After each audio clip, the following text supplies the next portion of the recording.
Hello students, welcome you all in today's class. I am Amita, lecturer biology, Government Senior Secondary School Mahindarganj Rajpura, district Patiala. Students, chapter evolution में हमने previous lecture में ये देखा कि geological time period scale के accordingly कब कब कौन से ऑर्गेनिजम्स इस प्लैनेट पे इवॉल्व हुए. हमने देखा कि यूनिसेलर ऑर्गेनिज़म कब आए इस प्लैनेट पे, लाइफ वाटर में ओरिजिनेट हुई. उसके बाद जब डायनासोर्स डिसअपियर हुए इस प्लैनेट से तो कैसे मैमल्स इवॉल्व हुए. ठीक है, आज हम बहुत ही इंटरेस्टिंग टॉपिक स्टार्ट करने जा रहे हैं एवोल्यूशन पार्ट 9 में, दैट इज़ ह्यूमन एवोल्यूशन. आज हम ट्रेस आउट करेंगे कि ह्यूमन बीइंग्स इस धरती पे कैसे और कब कब इवॉल्व हुए. So let's start.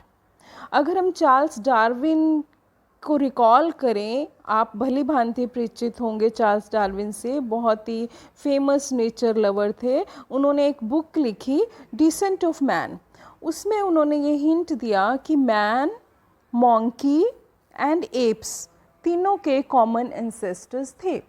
हालांकि चार्ल्स डार्विन को इस बात के लिए, अपने इस आइडिया के लिए उनको बहुत क्रिटिसिज्म झेलना पड़ा, क्योंकि उस टाइम के जो रिलीजियस कम्युनिटीज़ थी वो इस बात को टॉलरेट नहीं कर पाए कि हमारे जो एंसेस्टर्स हैं वो एप्स हो सकते हैं. लेकिन जो एविडेंसेस हैं, जितनी हमने प्रीवियस लेक्चर्स में एविडेंसेस पढ़ी, खास करके जब हमने मॉलिकुलर एविडेंसेस के बारे में पढ़ा, तो उन्होंने भी प्रूव किया कि एप्स एंड ह्यूमन का डीएनए, उनके प्रोटीन्स, उनके अमीनो एसिड सीक्वेंसेस, उसमें बहुत ही कम डिफरेंस है. ठीक है, तो ये तो थे अर्ली आइडियाज़. अब हम बात करते हैं कि जब डायनासोर्स डिसअपियर हुए तो उसके बाद मैमल्स ने फ्लोरिश करना शुरू किया. तो 15 मिलियन ईयर्स अगो की बात करें तो एक ऐसा जो मॉन्की जैसा दिखने वाला एक मैमल जो है वो अपीयर हुआ, और इसको माना जाता है कि ये कॉमन एंसेस्टर था एप्स और ह्यूमन का. इसको नाम दिया गया ड्रायोप्थिकस. इसकी बॉडी मॉन्की लाइक थी, ठीक है, और इसकी बॉडी हेयरी थी. ब्रेन साइज इसका 300 सीसी था. सीसी मीन्स क्यूबिक सेंटीमीटर, कि इसकी जो स्कल के अंदर का वॉल्यूम था उसमें जो ब्रेन साइज था वो 300 सीसी था, जो कि काफ़ी कम है. और बॉडी वॉज बेंट फॉरवर्ड, ये आगे को बेंट होके with the help of 4 limbs and 2 hand limbs, उससे ये चलता था. ठीक है, तो इसको ड्रायोप्थिकस का नाम दिया गया. और उसके बाद एक और स्पीशीज़ इवॉल्व हुई, वो थी रामाप्थिकस. अब ये रामाप्थिकस स्पीशीज़ थी, ये कुछ ह्यूमन लाइक दिखती थी. आप देख सकते हैं कि इसकी बॉडी पे हेयर्स कम है. आर्बोरियल ये भी था, ट्रीज़ के ऊपर ही रहता था, चारों पैरों पे चलता था, अपनी 4 limbs and hand limbs walking के लिए यूज़ करता था, but it is somewhat like human. ठीक है, सो हम कह सकते हैं कि ड्रायोथिपिक्स ह्यूमन लाइक कम लगता था, रामाप्थिकस ह्यूमन लाइक ज़्यादा लगता था. उसके बाद 3 to 4 मिलियन ईयर्स पहले की बात है, एक और स्पीशीज़ जो इवॉल्व हुई ह्यूमन की, दैट वाज ऑस्ट्रेलोपिथेकस. ठीक है, ऑस्ट्रेलोपिथेकस को आप बुक में देखोगे, हमारी बुक में ऑस्ट्रेलोपिथेसाइंस लिखा हुआ है, तो स्टूडेंट्स कई बार कंफ्यूज हो जाते हैं कि ऑस्ट्रेलोपिथेसाइंस क्या है. जितनी भी ऑस्ट्रेलोपिथेकस की स्पीशीज़ हैं उनको ऑस्ट्रेलोपिथेसाइंस बोला जाता है. तो 200 मिलियन एगो तक इनके जो स्पीशीज़ इवॉल्व हुई, इनमें होमिनिड फीचर्स थे, वेरी इंपॉर्टेंट. होमिनिड क्या होता है कि इनमें ह्यूमन जैसे करैक्टर्स हैं. आज हमें पता है कि ह्यूमन कैसा लगता है, तो जब इनके फॉसिल्स मिले तो ये प्रूव हुआ कि इनमें ह्यूमन जैसे कुछ करैक्टर्स थे, इसलिए इनको होमिनिड बोला गया, कि somewhat like human like. Bipedal थे, 2 पैरों पे इन्होंने चलना शुरू कर दिया. ठीक है, क्या होता था कि जब ऑस्ट्रेलोपिथेकस आर्बोरियल तो थे, ट्रीज़ के ऊपर रहते थे, जब इनको नीचे उतर के अपने शिकार के लिए जाना पड़ता था तो इनके आसपास जैसे बड़ी बड़ी ग्रास है, तो ठीक है, तो ये ग्रास के ऊपर से झांक के देखते थे कि सामने कोई हमारा जो शिकारी तो नहीं आ रहा, हमें कोई डेंजर तो नहीं है. तो इन्होंने जो है अपने दोनों पैरों से चलना स्टार्ट कर दिया. इनकी हाइट कम थी, 4 फीट हाइट थी. ब्रेन साइज़ इंक्रीज़ हो चुका था, 500 सीसी था. थोड़ी सी इंटेलिजेंस इनकी बढ़ चुकी थी. और ये जो है इथोपिया एंड तंजानिया ग्रासलैंड्स में ज़्यादातर मिले, वहाँ पे इनके फॉसिल्स मिले. ओके, सो ये थी ऑस्ट्रेलोपिथेकस। अब ये जो मैं आपको 3 स्केल्टन दिखा रही हूँ, ये ऑस्ट्रेलोपिथेसाइंस के स्केल्टन हैं जो फॉसिल्स हमें मिले। तो 3 डायमेंशनल फिगर बनाई जाती है। देखो फॉसिल्स जो मिलते हैं ऐसा नहीं होता कि उनका कंप्लीट स्केल्टन मिला, कुछ कुछ बोन्स मिलती हैं, कभी कोई बोन मिली, कभी स्कल मिली, ठीक है, कभी 4 लिम्स के पार्ट मिले। तो ऐसे फिर उसका कंप्यूटराइज्ड 3 डायमेंशनल जो है फिगर जो है उतारा जाता है। तो देखो ये चिंपैंजी है, ठीक है, ये लूसी, ये ऑस्ट्रेलोपिथेकस जो है उसी जीनस की है, ये तो मॉडर्न ह्यूमन है, वी नो। अब ये जो लूसी है, लूसी लूसी क्या है? ये है ऑस्ट्रेलोपिथेकस अफेरेंसिस। ये फीमेल फॉसिल मिला इनको, साइंटिस्ट को, पेलेंटोलॉजिस्ट को। तो इसके कंप्लीट फॉसिल रिकॉर्ड मिले और ऐसा माना गया कि ये जो लूसी है, ऑस्ट्रेलोपिथेकस एफरेंसिस है, she was the first human ancestor to be lived on earth. Complete fossil record है इसका। क्लियर? ये बहुत इंपॉर्टेंट है इसका नाम, कई बार एमसीक्यू में पूछ लिया जाता है कि फर्स्ट एंसेस्ट्रल ह्यूमन जिसके कंप्लीट फॉसिल्स मिले वो कौन था? She was a female Lucy. Okay, ये आप देख सकते हो लूसी का जो 3 डायमेंशनल फिगर कंप्यूटर से उतारी गई, और ये उसके जो बॉडी फॉसिल्स हैं, उसकी बोन्स के रिकॉर्ड्स हैं। सो उससे ये जो है कंप्लीट फिजियोलॉजी, एनाटॉमी, मॉर्फोलॉजी जो इसकी समझी गई 3 मिलियन ईयर्स अगो। उसके बाद ऑस्ट्रेलोपिथेकस के बाद होमो हैबिलस इवॉल्व हुए। अब आप देखो बेटे, होमो वर्ड साथ में लग चुका है। होमो तो होमो जीनस हम देखते हैं, सैपियंस ह्यूमन का जीनस है, ठीक है। तो इनमें तो बहुत ही होमिनिड लाइक कैरेक्टर्स थे, they were called as first hominid. अब आप बोलोगे कि ऑस्ट्रेलोपिथेकस को भी हमने होमिनिड फीचर्स बोला था, उनमें होमिनिड फीचर्स कम थे, लेकिन इनमें होमिनिड फीचर्स बहुत थे। और ये फ्रूट ईटर थे, मीट नहीं खाते थे। अब ये कैसे पता चला? उनके जॉज की शेप से, उनके जो टीथ हैं, उनके जो फॉसिल्स हैं, इम्प्रिंट्स मिले, उनमें पता चला कि कैनाइंस जो इतने डेवलप नहीं थे इनके। तो दैट मीन्स वो मांस कम खाते थे या नहीं खाते थे, फ्रूट खाते थे। हैंडी मैन था ये, ठीक है, क्राफ्टी मैन था। आप देख रहे हो वो स्टोन से अपने वेपन्स बना रहा है और वेपन्स अपने डिफेंस के लिए यूज़ करता था ये। इसकी ब्रेन कैपेसिटी और इंक्रीज़ हो गई, 650 टू 890 सीसी ब्रेन कैपेसिटी होगी। इसमें इंटेलिजेंस काफ़ी आ गई, होमिनिड फीचर्स बहुत थे। क्लियर? तो इसको क्या नाम था इसका? होमो हैबिलस। चलो नेक्स्ट देखते हैं। होमो हैबिलस से फिर होमो इरेक्टस इवॉल्व हुए। इरेक्टस मीन्स अब इनकी बॉडी थी बिल्कुल इरेक्ट हो गई, इन्होंने बिल्कुल ऐसे स्ट्रेट चलना शुरू कर दिया। 1.5 मिलियन ईयर्स अगो जो है ये इवॉल्व हुए। ये कार्निवोरस थे, मीट भी खाते थे। 900 सीसी कैपेसिटी ब्रेन की पहुंच चुकी थी, ठीक है, दैट मीन्स कि ब्रेन बहुत डेवलप हो गया था। और इन्होंने सोचा कि अब अफ्रीका को छोड़ दिया जाए, क्योंकि बेटे जितने भी फॉसिल्स हमें मिले हैं, जो एवोल्यूशन है वो स्टार्ट हुई है, आई मीन अमेरिका जो इसकी ह्यूमन की, वो सेंट्रल अफ्रीका से स्टार्ट हुई है, ईस्ट अफ्रीका से। तो अफ्रीका को समझा जाता है कि क्रैडल ऑफ ह्यूमन एवोल्यूशन। तो इस होमो इरेक्टस ने अफ्रीका से मूव कर दिया, अलग अलग दिशाओं में ये घूमने लगा। और इसके हमारे पास प्रूफ है, जावा इंडोनेशिया में एक आइलैंड है, वहाँ से इसके फॉसिल्स मिले। पेकिंग मैन चाइना में इसके फॉसिल्स मिले होमो इरेक्टस के, क्योंकि इसने अफ्रीका को छोड़ के डिफरेंट डायरेक्शंस में मूव आउट करना शुरू कर दिया था। और फिर आप देख रहे हो कि इसको फायर को कंट्रोल करना आ गया। पहले फायर का इसको पता चल चुका था, लेकिन उसको बंद करना है, उसको कम करना है, तो इसने कंट्रोल करना सीख लिया।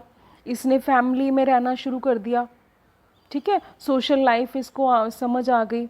अब कई स्टूडेंट्स ये भी क्वेश्चन करते हैं कि फैमिली में रहना लग गया था, तो ये कैसे प्रूफ मिले कि वो फैमिली में रहता था, उसकी फैमिली सेटअप थी? बेटे ऐसा है कि जब इनके फॉसिल्स मिले तो कुछ बोन्स पे इतने ज़्यादा चोटों के निशान थे, लेकिन अगर हम उनकी डेथ के बारे में पता चला तो इंजरीज के काफ़ी टाइम बाद उनकी डेथ हुई। तो साइंटिस्ट ने सोचा कि उनकी टेक केयर होती होगी, तो उससे ये अनुमान लगाया कि उनकी जो फैमिली थी, उन्होंने फैमिली बनानी शुरू कर दी थी, एक दूसरे की टेक केयर करनी शुरू कर दी थी होमो इरेक्टस के टाइम पे।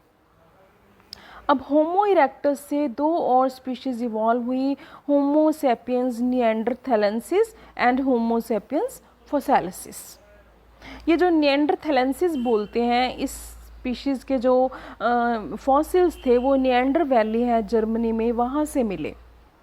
और आइस एज सर्वाइवर था ये वाला जो ह्यूमन, आइस एज में भी इसने अपने आप को अडेप्ट किया हुआ था, बहुत स्ट्रॉन्ग था ये, ठीक है। और जो सेकंड स्पीशीज़ बनी वो थी होमो सेपियंस फोसैलिसिस, क्रोमैग्नन बोलते हैं। क्रोमैग्नन इसलिए बोलते हैं क्योंकि फ्रांस में एक रॉक है क्रोमैग्नन, उसके नीचे से इसके फॉसिल्स मिले।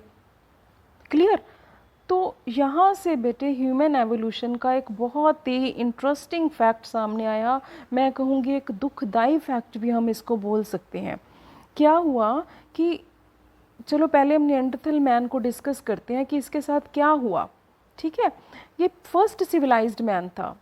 सिविलाइज्ड मीन्स इसको एटिकेट्स आ गए थे, ब्रेन कैपेसिटी बढ़ चुकी थी इसकी, ब्रेन इंटेलिजेंस थी, 1400 सीसी हो गया था, तो ये समझने लग गया था कि मेरे लिए क्या अच्छा है, मेरे लिए क्या बुरा है, मुझे कैसे रहना है। 1.4 मिलियन ईयर्स अगो ये इवॉल्व हुआ, ठीक है। इसने अपनी बॉडी को कवर करना शुरू कर दिया, ठीक है। लीव्स, प्लांट्स के जो ट्विग्स थे उनसे ये अपनी बॉडी कवर करता था।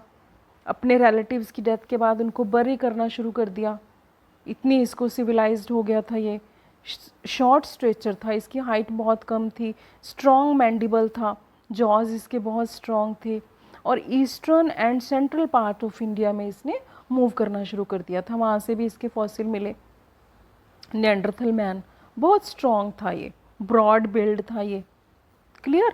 तो ये देखो, आप देख रहे हो निएंडरथल मैन ने कैसे अपने जो यंग जो अपने डियर वंस थे उनकी डेथ के बाद उनको बरी कर रहा है, आसपास फ्लावर्स भी रख रहा है, ठीक है। फैमिली लाइफ भी है, सोशल भी था ये सारा कुछ हमें इनके फॉसिल्स रिकॉर्ड से पता चलता है। तो उसके बाद 1.4 मिलियन ईयर्स में ये इवॉल्व हुआ, तो 75,000 to 1 लाख ईयर्स के बाद होमो सेपियंस इवॉल्व हुए। होमो सेपियंस कहाँ से इवॉल्व हुए, मैं आपको बैक लेके चलती हूँ। जब हमने कहा कि होमो सेपियंस फोसैलिसिस जो क्रोमैग्नन इवॉल्व हुआ, तो मैंने बोला था कि बहुत ही एक दुखदाई घटना घटित हुई ह्यूमन एवोल्यूशन के इतिहास में। होमो सेपियंस फोसैलिसिस थे, इन्होंने जो होमो सेपियंस निएंडरथैलेसिस थे इनको मारना शुरू कर दिया, इनमें कंपटीशन हो गया। क्योंकि आइस एज में आप देखो जब चारों तरफ आइस हो तो फूड की बहुत स्केर्सिटी होती है, तो निएंडरथल मैन था वो बहुत स्ट्रॉन्ग था, उसके पास ब्रेन भी था, होमो सेपियंस के पास भी इंटेलिजेंस बहुत थी, तो समहाउ इन्होंने इस स्पीशीज़ को गायब ही कर दिया, एक्सटिंक्ट कर दिया, इनको मार भी दिया, इनके साथ मेटिंग भी की। तो इसीलिए आज हमारे डीएनए में भी निएंडरथल मैन के कुछ जीन्स हैं, चाहे वो वर्किंग है चाहे नहीं, लेकिन जीन्स हैं उनके भी, क्योंकि जो होमो सेपियंस फोसैलिसिस थे उन्होंने मेटिंग भी की इनके साथ। तो निएंडरथल मैन को इन्होंने इस प्लैनेट से गायब भी कर दिया, एक ही स्पीशीज़ रह गई, वो थी होमो सेपियंस। आप देखते हो आज हम अगर देखें कि जितने भी और ऑर्गेनिजम्स हैं उन सब की अलग अलग स्पीशीज़ हैं, डॉग की अलग स्पीशीज़ हैं, लॉयन की कितनी स्पीशीज़ हैं, ठीक है। हम अगर हम बात करें डियर की कितनी स्पीशीज़ हैं, स्नेक्स की कितनी स्पीशीज़ हैं, लेकिन ह्यूमन की एक ही स्पीशीज़ है, होमो सेपियंस।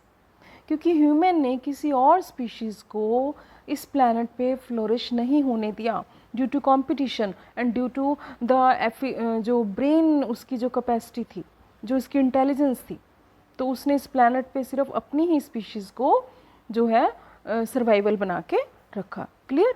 सो ऐसे ही होमो सेपियंस फोसैलिसिस से होमो सेपियंस इवॉल्व हुए 75,000 to 1 लाख ईयर की अगो की बात है, और ये अफ्रीका में ही इवॉल्व हुए, then spread through out of the world, पूरे वर्ल्ड में ये स्प्रेड हो गए। आज हम डिफरेंट रेसिस तो देखते हैं कि जो चाइनीज़ हैं, मंगोलियन रेसिस हैं, लेकिन स्पीशीज़ एक ही है, that is homo sapiens. Asia में भी इसके फॉसिल्स मिले। तो 10,000 ईयर्स अगो इसने एग्रीकल्चर स्टार्ट कर दी, ठीक है। परमानेंट सेटलनेस हो गई, क्योंकि जहाँ पे इनको पानी दिखता था, जहाँ पे इनको फेवरेबल कंडीशंस दिखती थी, वहाँ पे ये अपनी कॉलोनी सेट कर लेते थे, फैमिली लाइफ स्टार्ट हो गई थी। Homo sapiens this is the scientific name of modern man. Clear. तो इसको पेंटिंग्स भी बनानी आ गई थी, केव्स के अंदर रहता था ये, ठीक है। अब इसको पता चल गया था कि बाहर का क्लाइमेट अगर उसको सूट नहीं कर रहा है तो ये जो माउंटेन्स के अंदर केव्स थी उनमें छुप के रहता था, अंदर फायर से उनको गर्म करता था, इन्वायरमेंट को वार्म कर लेता था। कपड़े पहनने शुरू कर दिए थे इसने, जो ट्विग से लीव्स बड़े बड़े थे उनसे अपनी बॉडी को कवर करता था। ये आप देख रहे हो, इसने जो भी ये अपने शिकार करके लाता था तो उसकी ऐसे पेंटिंग्स बना देता था अपनी केव्स पे। तो आर्टिस्टिक हो गया था ये। क्लियर। तो हमने जितनी भी एविडेंसेस जो अभी हमें फॉसिल रिकॉर्ड से मिली अप टू होमो सैपियंस, ठीक है, तो ये देखा गया कि east Africa is the cradle for human evolution. यहीं से ह्यूमन एवोल्यूशन स्टार्ट हुई। उसके बाद जब वो मूव करने लगा तो चाइना से भी फॉसिल्स मिले, जावा इंडोनेशिया से भी मिले, even Shivalik hills of India से भी जो है places of origin of man, इनके फॉसिल्स रिकॉर्ड किए गए। Clear? So this is all about today's lecture. Before I sum up the lecture, please have a look in this movie. You will find it amazing and interesting. Let's start.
सो देखा आपने कैसे human evolution हुई, कौन कौन से time period में हुई। कई स्टूडेंट्स जो है टाइम पीरियड के बारे में कंफ्यूज हो जाते हैं क्योंकि किसी बुक में टाइम पीरियड कुछ लिखा हुआ है, बट बेटे मैं यहाँ पे आपको एक बात क्लियर कर दूँ कि जो हमारी बुक में टाइम पीरियड लिखा हुआ है कि इतने मिलियन ईयर्स अगो ये वाली स्पीशीज़ आई, इतने मिलियन ईयर्स अगो ये स्पीशीज़ इवॉल्व हुई, आपने अपनी बुक में जो टाइम पीरियड लिखा हुआ है उस पर ही कंसंट्रेट करना है और वही राइट आंसर माना जाएगा।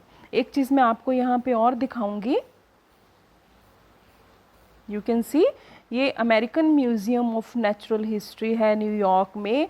यहाँ पे जितने भी फॉसिल्स होते हैं, ख़ास करके जो हमारे ह्यूमन एवोल्यूशन के रिकॉर्ड्स हैं, वो यहाँ पे सब आपको देखने को मिल जाएंगे। टाइम पीरियड भी वहाँ पे है, फॉसिल्स भी रखे हुए हैं कि ये फॉसिल कौन सी स्पीशीज़ का है, ये फॉसिल्स कौन सी स्पीशीज़ का है।